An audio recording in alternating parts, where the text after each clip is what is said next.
Survival isn't about having the latest gadgets or expensive kits. Sometimes it's about looking at the world around you and realizing that what others discard can become your lifeline. Across history, countless people, from wanderers and explorers to soldiers stranded behind enemy lines, have faced situations where their survival depended not on preparation, but on their ability to improvise. They scavenged, repurposed, and transformed ordinary trash into tools that kept them alive. This is the story of the drifter's mindset, where nothing is worthless and everything has potential. It's a skill set that is just as relevant today for modern survivalists, outdoor enthusiasts, and anyone who wants to be prepared when conventional gear fails. Learning this skill isn't just fascinating, it's life-saving. The core principle behind improvised survival gear is deceptively simple. Identify function before form. History provides countless examples. During wartime, soldiers transformed empty ration tins into stoves, cooking vessels and signal devices. Explorers in the Arctic or deserts turned discarded wood-metal scraps and even broken clothing into shelters, containers and insulation. The drifters' success came not from fancy equipment, but from the ability to see beyond the object's intended purpose. A piece of metal became a cutting tool. A soda can became a boiler, and a torn jacket became insulation or cordage. This is the mindset of survival, to extract value from what the environment provides, even if that environment is littered with what others consider trash.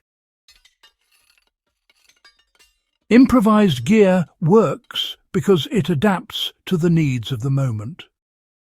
One of the key lessons from historical accounts is that survival tools are most effective when they are tailored to the situation. For instance, if you find yourself stranded in a wet environment, a plastic bottle or canister can become a water carrier or rain catcher. Empty cans or foil trays can be converted into reflectors to signal for help. Broken furniture parts or driftwood can be repurposed into stakes, frames, or handles for tools. Historical drifters mastered the art of rapid assessment. They looked at the materials at hand, considered what problem they needed to solve, and then adapted. This approach is as practical now as it was centuries ago.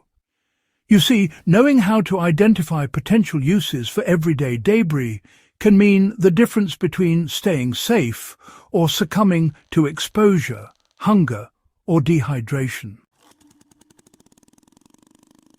Making cutting tools and utensils from discarded materials is a timeless skill. It's a bit like finding treasure in what others might consider trash. Throughout history, one of the first priorities for anyone in a survival situation was creating tools for food preparation and self-defense. A sharpened piece of metal from a broken tin or discarded can could serve as a knife or scraper. It's fascinating how necessity drives innovation, isn't it? Soldiers during World War II, for example, often used fragments of spent ammunition boxes, stove parts, or even tin cans to create emergency cutting tools. The key was understanding how to safely handle and shape these items. You'd want to file down jagged edges using stones or sand to prevent injury. Then fasten scraps onto wooden handles using cordage made from cloth or, plant fibres. These improvised tools allow for food preparation, fire-making, or minor repairs. Today, practicing this skill is honestly invaluable. It teaches you to create practical tools from what's available without relying on pre-made gear.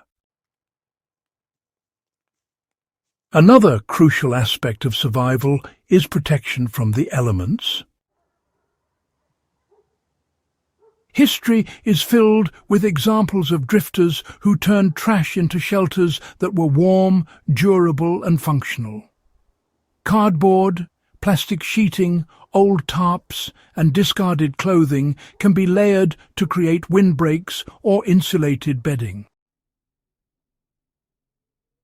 Soldiers and wanderers alike use these materials to block wind, retain heat, and prevent moisture from penetrating their shelters.